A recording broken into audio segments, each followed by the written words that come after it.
The lecture hall on Valorum Prime was massive, built to accommodate students of all shapes and sizes from across the galaxy. Kreshva sat in the middle section, his blue-scaled skin reflecting the light from the holographic displays. He was a Centauri, a species known throughout the galaxy for their love of knowledge and careful study of everything around them. Professor Malthus moved slowly across the stage, his 6 legs clicking on the polished floor. The old Vorian was teaching military history, a subject that every student at the Galactic Institute of Strategic Studies had to learn. Today's lesson covered the great border wars that happened 500 years ago. Kreshva listened carefully, taking notes on his datapad. Next to him sat Talara, a member of the Klixin hive. Her insect-like body was perfectly still, but Kreshva knew she was paying attention. The Klixin were famous for their tactical thinking and group coordination. On Kreshva's other side was Vorn, a large reptilian from the Sorothan Empire. His species valued honor above all else and produced some of the finest warriors in the galaxy. Vorn's clawed hand moved across his own notepad, writing in the angular script of his people. The professor brought up another holographic image.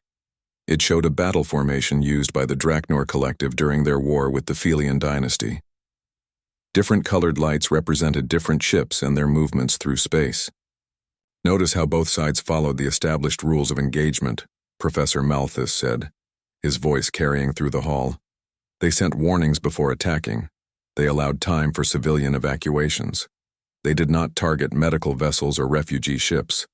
This is how civilized species conduct warfare. Kreshva raised his hand. Professor, I have a question. Yes, Kreshva.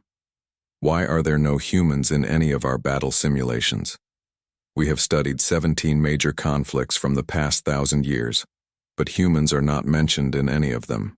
They have been part of the Galactic Council for more than 200 years. Why don't we study their military history? The lecture hall became very quiet. Other students turned to look at Kreshva. Professor Malthus stopped moving. For a long moment, the old Vorian just stood there. That is council policy, the professor finally said. His voice sounded different now, uncomfortable. Humans serve in many important roles throughout the galaxy. They are excellent diplomats, scientists, and engineers, but they are not involved in military matters. But why? Kreshva pressed. Every other species has military forces. Every species contributes to the Galactic Defense Fleet except humans. What makes them different? Professor Malthus's compound eyes seemed to darken. It is for the good of all species, including humanity. That is all you need to know. Now let us return to the lesson. The professor turned away quickly, bringing up the next holographic display. But Kreshva noticed how the old Vorian's legs trembled slightly. He had taught at the Institute for 40 years and was known for answering any question students asked, but not this one. After class ended, Kreshva gathered his materials slowly. Talara approached him, along with Vorn and 2 other students from their study group. One was Pip, a small, furry quellet who barely reached Kreshva's waist. The other was Zix, a floating gaseous being from the Aetheron Collective who existed inside a containment suit. That was strange, Talara said, her mandibles clicking together. I have never seen Professor Malthus refuse to answer a question before. It is dishonorable to hide truth from students, Vorn rumbled, his deep voice full of disapproval. If there is a reason for human exclusion, we should be told what it is. Pip looked up at the larger beings around him. Maybe it is classified information? Something about human biology or culture that they want to keep private? Then why mention them at all? Zix's voice came through the speakers on his suit sounding like wind chimes. Why allow them into the council if there is something to hide? Kreshva had been thinking about this question since it first occurred to him 3 weeks ago. He had searched the public databases for information about human military capability. There was almost nothing. Humans had diplomats on every major world. They ran scientific research stations. They operated merchant vessels and trading posts. But nowhere could he find records of human warships, human soldiers, or human military academies. I want to find out, Kreshva said. Will you help me? The others looked at each other. Then, one by one, they nodded. That night, the 5 students met in the Institute library after most others had gone to their quarters. The library was enormous, containing data from thousands of worlds and millions of years of recorded history. I already tried the public databases, Kreshva explained, keeping his voice low.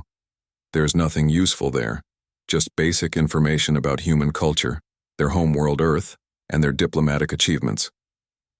What about restricted sections? Talara asked. The Institute has classified archives for advanced students and faculty.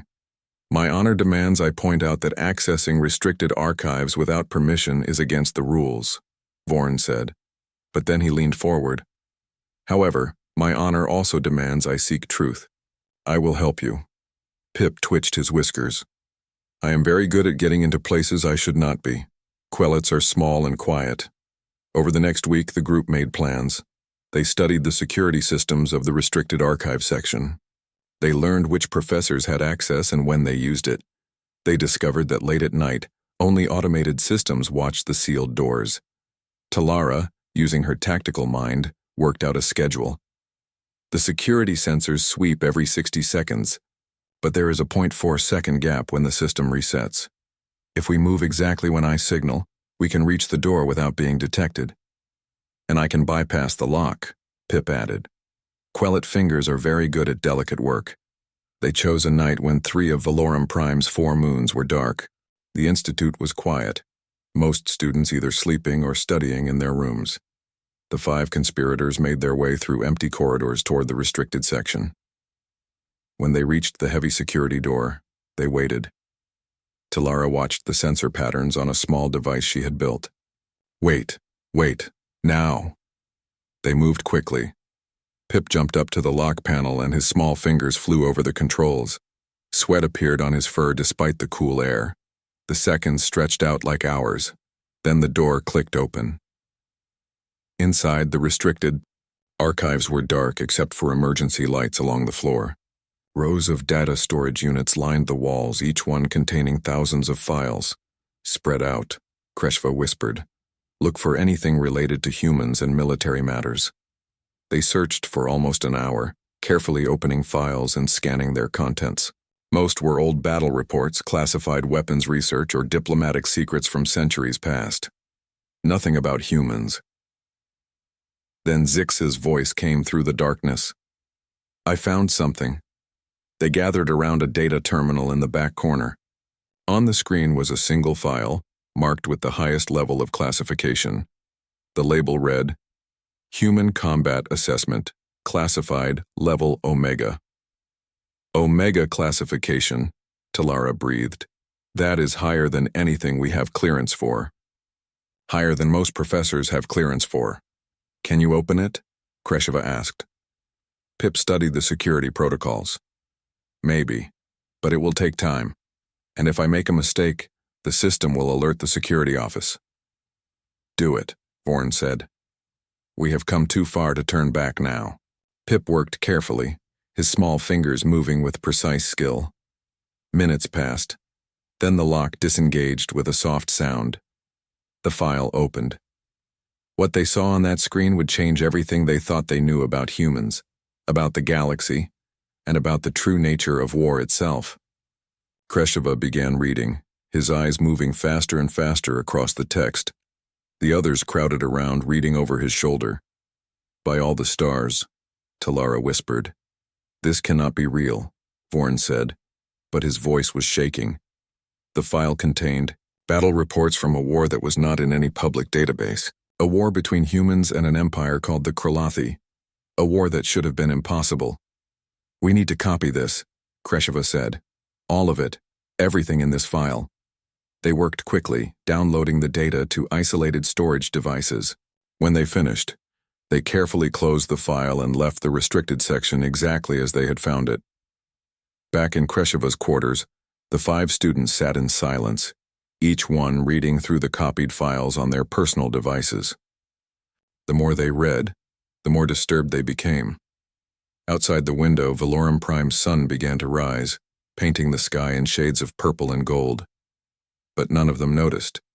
They were too busy learning about a species that fought wars in ways the galaxy had never seen, ways the galaxy had deliberately chosen to forget. The next section of files began with a date that Kreshva recognized from his history classes. It was the year the Galactic Council held its emergency session, right after the war between humans and the Kralothi ended. The meeting took place on the neutral world of Axis 7, a planet maintained specifically for council gatherings. Representatives from 43 different species attended. The topic was simple but urgent: what to do about humanity. The first document was a transcript of the opening session. Kreshva read it aloud so the others could follow along. Ambassador Victoria Grant represented humanity at the meeting. She was 53 years old, a former military officer who had fought in the Kralothi War. The records included an image of her. She looked tired, with lines on her face that spoke of hard years and difficult choices. The Zenthari council member, an ancient scholar named Prexelon, spoke first. Ambassador Grant, we invited you here to discuss humanity's place in the galactic community. Your species has shown remarkable courage in defending itself against the Kralothi Empire. However, the methods you employed have caused great concern among many member species. Grant's response was recorded in the transcript. We did what was necessary to survive. Nothing more, nothing less. The Vorian representative, a female named Shelpora, stood next. You call it survival, but the footage we have seen, the reports we have read, they show something beyond survival. They show a species that turns everything into weapons, a species that does not follow any rules of civilized warfare. Rules? Grant had responded. The Kralothi came to our world and demanded we surrender or die. They were going to enslave our entire species. Where were the rules then? Talara paused her own reading and looked at the others. She makes a valid point. The Kralothi did not follow rules either. They were an aggressive empire that had conquered many worlds. Yes, but there is a difference, Vorn said slowly. The Kralothi were brutal and direct. They used superior force. But humans used creativity. They made war into something unpredictable. The transcript continued with statements from other species. The Klixen ambassador described human tactics as without pattern or honor. The Sorothan general called them effective but disturbing. Then came the part that made Kreshva's blood run cold. A military analysis team had studied the human way of fighting. The team included the best tactical minds from 12 different species. They spent months reviewing every battle, every strategy, every decision human commanders made during the war. Their conclusion was written in a report labeled Assessment of Human Combat Doctrine. Kreshva read it aloud. Human military thinking operates on principles foreign to established galactic warfare. Where other species follow predictable patterns based on honor, efficiency, or conquest, humans appear to have only one guiding principle: victory at any cost. They do not consider any weapon forbidden. They do not consider any tactic unthinkable. They do not consider any sacrifice too great. The report went on for pages. It analyzed specific battles and compared them to how other species would have fought. In every case, humans had chosen paths that seemed illogical or dishonorable at first, but proved devastatingly effective. One section discussed something the analysts called adaptive combat psychology. Humans, the report said, had an unusual ability to find solutions in impossible situations. They did not give up when facing superior forces. Instead, they became more creative and more dangerous. It is as if defeat makes them stronger, one analyst wrote. Every loss teaches them. Every setback makes them adapt. Fighting humans is like fighting an enemy that becomes better at war with every battle. Pip found another document, this one written by a Sorothan general named Krathsox. The general was famous throughout the galaxy for his strategic brilliance. He had studied warfare for over 100 years. His assessment of humanity was stark and frightening. If humanity ever faces an extinction-level threat, General Krathsox wrote, they will burn the galaxy itself to survive. Their tactical doctrine has no limits. They have shown willingness to sacrifice anything, use any weapon, employ any strategy. Other species fight wars. Humans fight for existence itself, and they cannot conceive of any rules or restrictions when survival is at stake. The general went on to describe what he called human contingency thinking. He noted that human commanders always seem to have backup plans and alternative strategies. They thought about what could go wrong and prepared for it. They imagined scenarios that other species considered too unlikely to worry about. This makes them nearly impossible to surprise, the general wrote. And in warfare, the ability to surprise your enemy is often the difference between victory and defeat. Zix brought up a different file on his display. There is a classified session transcript here. The council met privately without any human representatives present. They were discussing what to do. The private meeting revealed the council's greatest fear. It was not that humans were violent. Many species in the galaxy were capable of violence. It was that humans were unpredictably violent. They could not be counted on to follow established patterns. The Quellet ambassador had said it most clearly. We have rules in warfare because rules make war survivable. If everyone follows the same basic codes, wars can be limited. They can be ended through negotiation. But humans do not seem to accept limits. How do we coexist with a species that might do anything? The discussion went on for hours. Some council members wanted to isolate humanity completely, cutting them off from the galactic community. Others argued for military intervention, though none could agree on how that would work after seeing what happened to the Kralathi. The Zenthari representative, Prexilon, finally proposed a solution. We cannot exclude humanity from the galaxy. They are here, they are intelligent, and they have as much right to the stars as any of us. But perhaps we can offer them something they want in exchange for something we need. The proposal was simple. Humanity would be welcomed into the Galactic Council with full rights and privileges. They would receive access to advanced technology, trade networks, and diplomatic relations. They would be protected by the combined might of the Galactic Defense Fleet. In exchange, humanity would agree to permanent exclusion from all military matters. They would maintain no warships. They would train no soldiers for service in galactic conflicts. They would accept the Council's protection and not build military forces of their own. Kreshva found a secret provision that was added to the agreement. It was marked as classified above everything else they had seen. The provision stated, humanity must never be given reason to view the galactic community as an enemy. Under no circumstances should any Council species engage in hostile action against human worlds or colonies. The consequences of making humanity feel threatened cannot be predicted, but analysis suggests they would be catastrophic. They were afraid, Talara said quietly.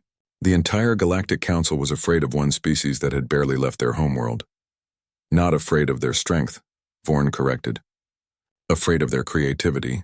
Afraid that they could not predict what humans would do in a crisis. The transcript showed that Ambassador Grant was called back to the Council chamber and presented with the proposal. She listened carefully, asked several questions, then requested time to consult with her government on Earth.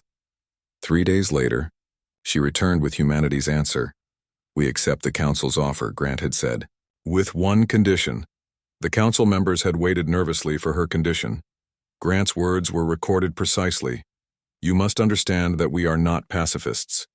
We are not weak.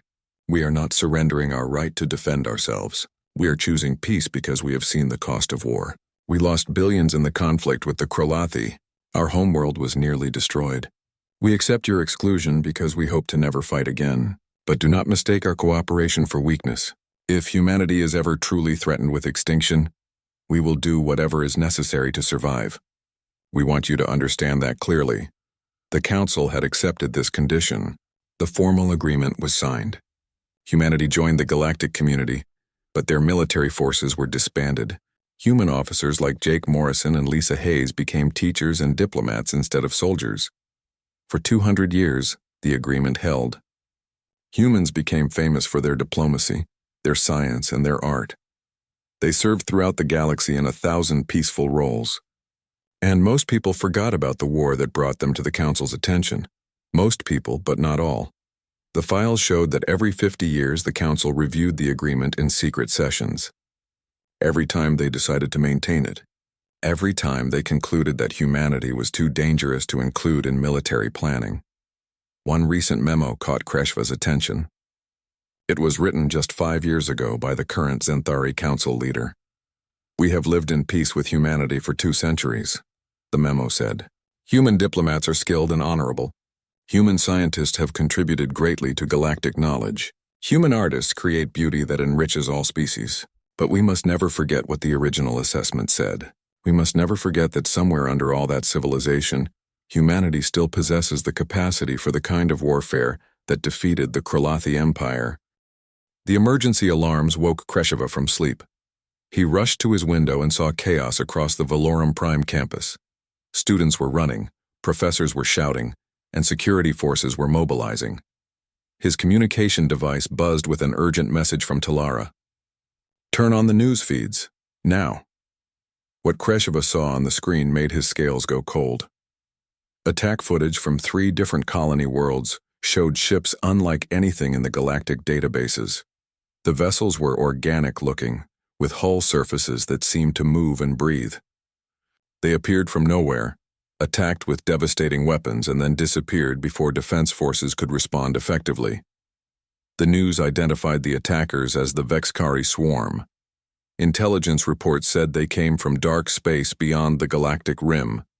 They were a hive mind, billions of individuals connected to a single consciousness, and they were spreading fast. Within hours, the 5 friends gathered in their usual meeting place. The usually busy campus was nearly empty as students rushed to contact their home worlds. "The Xanthari colonies in Sector 7 are being evacuated," Kreshava said, his voice shaking. "My family is there. Sarathan defense fleets have engaged the swarm near our border worlds," Vorn reported. "The casualty reports they are terrible. Our warriors fight with honor, but the swarm does not care about honor. They simply keep coming." Talara pulled up tactical maps on her device. "The Galactic Defense Fleet is repositioning to protect core worlds, but look at these battle reports. Every engagement follows the same pattern. Our forces fight in formation. The swarm attacks from all directions. We try to minimize casualties. They sacrifice thousands of their ships without hesitation." "It sounds familiar," Pip said quietly. "They fight like humans fought the Kralathi," Zix finished. "But the defense fleet is not prepared for that kind of warfare." Over the next 2 weeks, the situation grew desperate. Dozens of colony worlds fell to the swarm. Billions of refugees fled toward the galactic core. The defense fleet won some battles but lost more. Traditional tactics were not working. Kreshava watched his professors, these teachers who had studied warfare for decades, struggle to develop strategies against an enemy that did not follow any predictable patterns. The swarm was relentless, adaptive, and utterly without mercy. Then came the announcement that changed everything. The Galactic Council was calling an emergency session.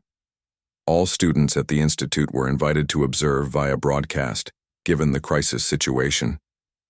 The 5 friends watched together as council members gathered on Axis 7. The mood was grim. Speaker after speaker described the spreading threat. Military commanders showed battle footage that demonstrated how badly the conventional forces were losing. Finally, a junior counselor from the Quellet delegation stood. He was small like all his species, but his voice carried through the chamber. "I'm afraid to say this," the counselor began.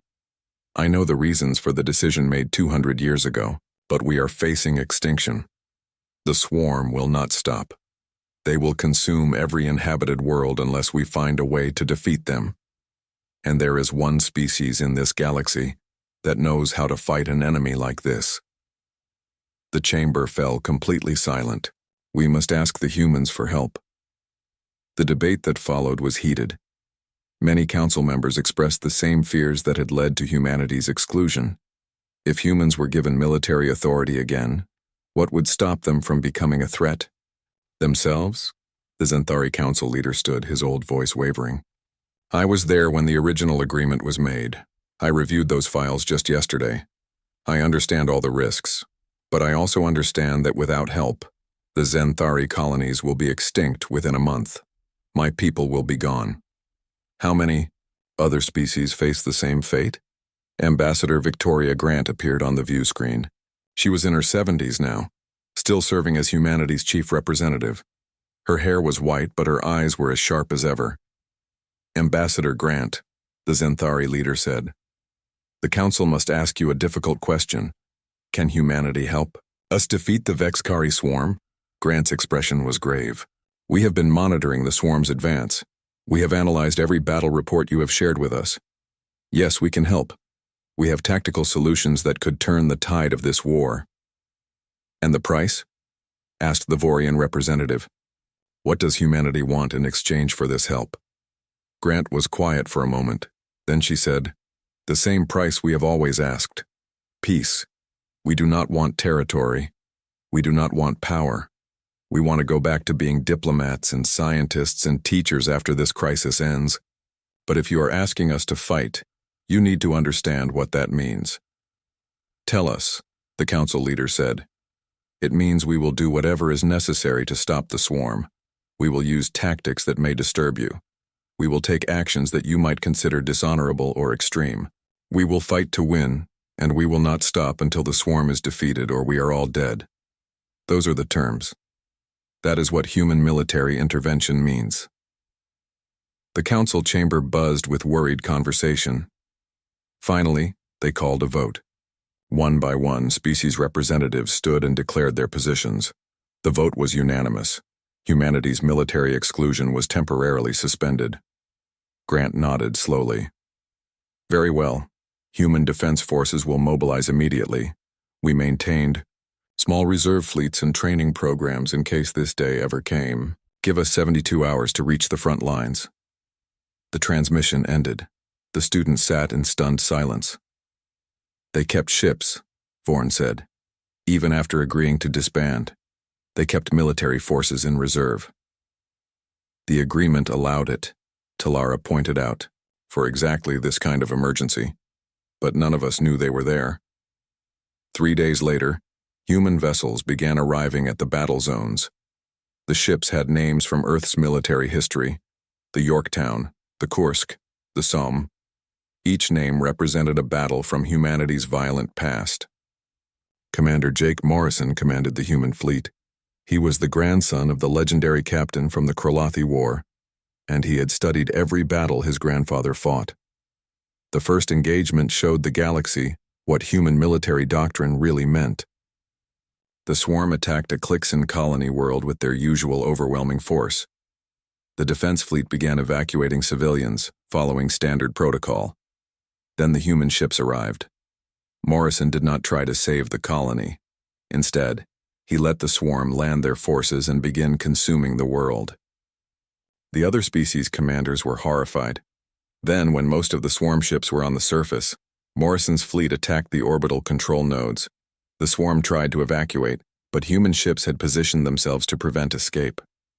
Morrison then did something unthinkable. He bombarded the planet's surface, destroying both the swarm forces and the colony they were consuming. "He destroyed an entire world," the Clixon ambassador said, his voice full of shock. "Millions of swarm. Creatures, yes, but also the colony, the ecosystem, everything." Morrison's response was broadcast to the entire fleet. "The colony was already lost. The swarm had consumed it.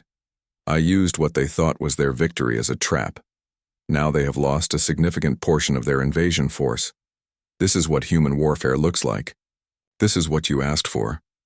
Over the next 3 months, human forces pushed back the swarm using tactics that horrified and amazed the galaxy in equal measure.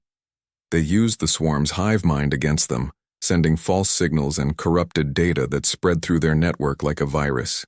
They sacrificed ships to position others for devastating strikes. They deployed weapons the Council did not know humans had developed.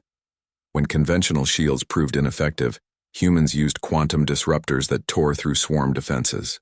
When the swarm adapted, humans switched to nanite weapons that attacked from within. Every time the swarm found a counter-strategy, humans invented something new. The turning point came at the Battle of Sector Prime. The swarm had gathered a massive fleet, planning to strike at the galactic core. Every military analyst said it was an unstoppable force. Morrison led what he called a calculated assault. He gathered 300 human ships and 50 volunteer vessels from other species willing to follow his tactics. The plan was simple and terrible. A small force would attack the swarm fleet directly, drawing their attention. Meanwhile, Morrison would take the bulk of his ships, including his own flagship, in a direct run toward the swarm's central control node. It was essentially the same tactic Lisa Hayes had used against the Kralathi Emperor 300 years earlier, a sacrifice run. Kreshava and his friends watched the battle from Valorum Prime. They saw Morrison's ships accelerate toward the massive swarm control vessel, taking terrible damage. They saw human crews stay at their posts even as their ships were torn apart. They saw Morrison's flagship, damaged and burning, rammed directly into the control node at full speed. The explosion was visible across half the sector. The central control node shattered. Billions of Vexkari suddenly lost their connection to the hive mind. Swarm ships stopped moving. Swarm troops stopped fighting. Morrison and thousands of human crew members died in that assault. But the swarm's invasion collapsed. The remaining swarm creatures, cut off from their collective consciousness, were easily defeated or simply died without direction. Within 3 more months, the crisis was over. The galaxy mourned its dead and celebrated its survival. The files glowed on the screen in front of Kresheva. He had been reading for 3 hours straight, and what he discovered made his scales feel cold despite the warm temperature of his quarters. The first document was a historical record dated 300 years ago. Humans had just invented faster-than-light travel. They were new to the galaxy, excited and curious about what they would find among the stars. What they found was the Krolathi Empire. The Krolathi were a proud and aggressive species. They had conquered 47 star systems and enslaved 23 different alien races. When their scouts detected human ships exploring nearby space, they saw an opportunity for easy expansion. According to the files, a Krolathi war fleet arrived at Earth with a simple message: surrender immediately or be destroyed. They gave humanity 3 days to respond. Talara looked up from her own screen. The Krolathi expected humans to submit. Every other species they encountered had either fought briefly and lost, or surrendered without fighting at all. But humans did neither, Pip said quietly, his small voice filled with something that sounded like fear. The historical record showed what happened next. Humanity's answer came not in words but in action. Human military forces, which had been preparing for possible alien contact, mobilized faster than the Krolathi thought possible. When the Krolathi fleet moved to attack Earth's colonies, they found human ships waiting. The first battle took place near a human settlement called New Boston. The Krolathi had superior weapons and shields. They had more ships. They expected to win easily. They were wrong. Kreshva read the battle report 3 times to make sure he understood it correctly. The human commander was a captain named Jake Morrison. He commanded only 12 ships against a Krolathi force of 50 vessels. Instead of fighting in formation like every civilized species did, Morrison split his ships apart. He sent them in different directions, making the Krolathi divide their forces to pursue. Then when the enemy was scattered, the human ships regrouped and attacked from multiple angles at once. But that was not the strange part. The strange part was what happened when Morrison's flagship got damaged. Instead of retreating to repair, he ordered his ship to ram directly into the largest Krolathi vessel. He used his own ship as a weapon, Vorn said, his voice full of disbelief. He sacrificed himself and his entire crew to destroy one enemy ship. That is, he stopped, unable to find the words. Insane, Talara finished. By every tactical standard we know, that is insane. You do not throw away assets like that. You preserve your forces for future battles. But it worked, Zix pointed out. Morrison's sacrifice destroyed the Krolathi command ship. The enemy fleet fell into chaos. The remaining human vessels, though badly damaged, drove them away. The files contained dozens of similar reports. Each battle showed humans doing things that violated every rule of civilized warfare. In one engagement, human forces deliberately retreated to a planet with volcanic activity, then lured the Krolathi fleet into position and triggered massive eruptions using explosive charges. In another battle, a human commander named Lisa Hayes ordered her ships to vent atmosphere and shut down all systems, making them appear destroyed.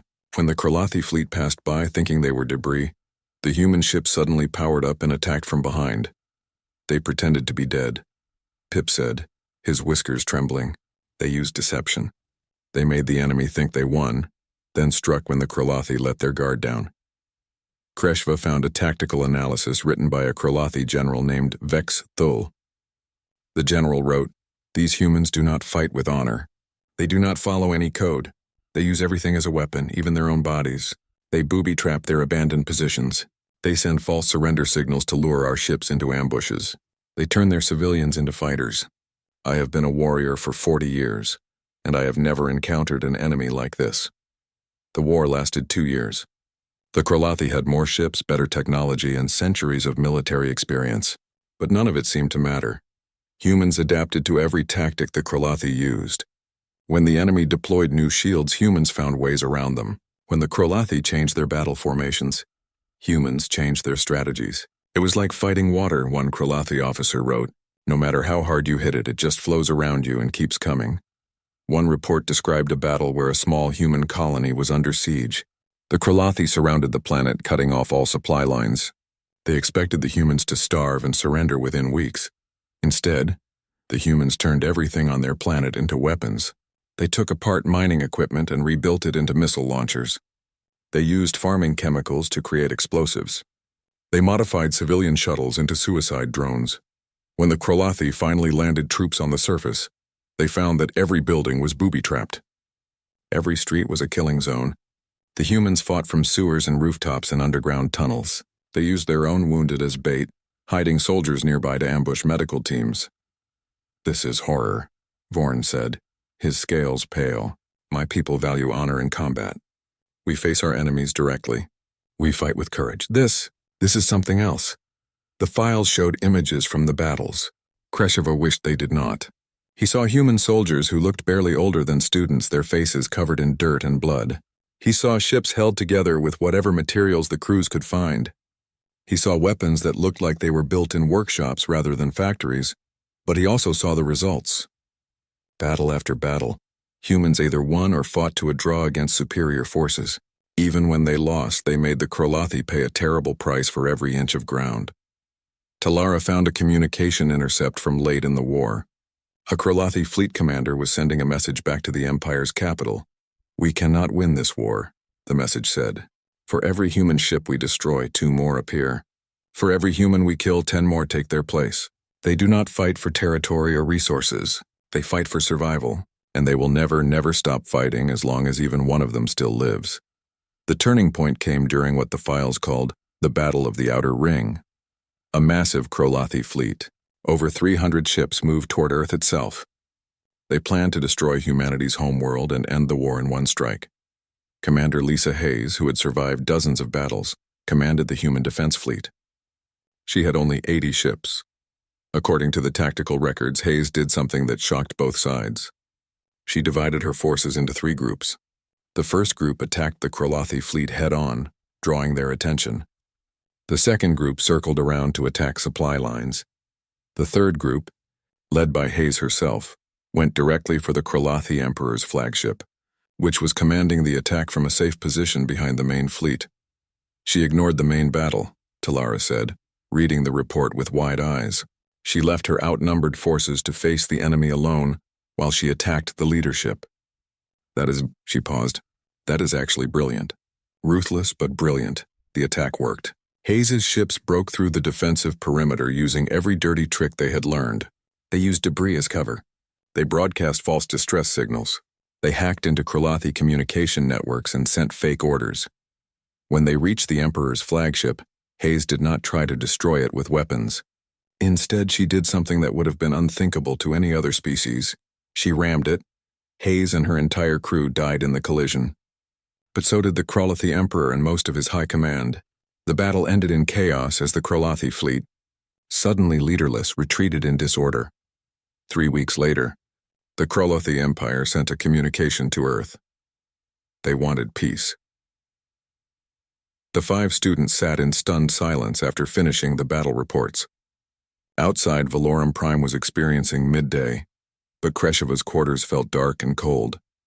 "I understand now," Pip said softly. "I understand why they hide this.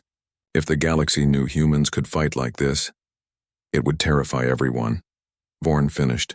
His warrior's pride seemed shaken. "My people believe in honor. We believe in facing enemies directly, in following codes of combat that go back thousands of years. But against an enemy like the Krolathi, following those codes would mean defeat. Humans understood this. They did whatever was necessary to survive." Zix's voice chimed through his suit speakers. The Krolathi had never lost a war in their entire history. They had defeated species more advanced than humanity. But they surrendered to humans after only 2 years. Kresheva pulled up another file. There is more. Records from after the war ended. We need to read what happened next. The Council's response, Talara said. That is what we need to understand. How did the galaxy react to discovering what humans were capable of? They continued reading as Valorum Prime's sun moved across the sky. The files they found next would explain everything, the decision that shaped the galaxy for the next 200 years, and the secret that the Council had worked so hard to keep hidden from students like them. The transport ship dropped out of faster-than-light travel at the edge of Earth's solar system. Kresheva looked out the viewport at the yellow star that humans called Sol. Somewhere around that star was the world that had produced a species the entire galaxy feared. I am nervous, Pip admitted, his small body trembling slightly. What if humans are angry that we discovered their secret? We are students seeking knowledge, Talara said, though her mandibles clicked with her own anxiety. That is what we will tell them. They had sent a message ahead, requesting permission to visit the Human Diplomatic Academy in Geneva. To their surprise, the response came within hours. A Professor Henry Walsh had agreed to meet with them and discuss their research. Earth grew larger in the viewport as they approached. It was a beautiful planet, covered in blue oceans and green continents. White clouds swirled in patterns across the atmosphere. Kresheva had studied many worlds, but there was something peaceful about Earth that he had not expected. The transport landed at a facility outside Geneva. As the students disembarked, they saw humans working around the spaceport. They looked so ordinary. They were not particularly large or strong. They had no natural weapons, no armor, no visible signs of the tactical brilliance that had defeated the Kralathi Empire. A human woman waited for them at the entrance. She was middle-aged, with dark hair and a warm smile. Welcome to Earth, she said in perfect galactic standard. I am Professor Karen Lewis. Professor Walsh is waiting for you at the academy. The ride through Geneva showed them a city full of life. Humans walked the streets laughing and talking. Children played in parks. Artists displayed their work. It looked like any peaceful civilization in the galaxy. It is hard to believe, Vorn said quietly, looking out at the city. Hard to believe these people could fight the way the reports described. Professor Lewis heard him. That is because you are seeing us during peace, she said. War brings out different parts of who we are. Parts we are not proud of, but parts that exist nonetheless. The Diplomatic Academy was a beautiful building near a lake. Inside, they were led to a comfortable office where an elderly human man waited.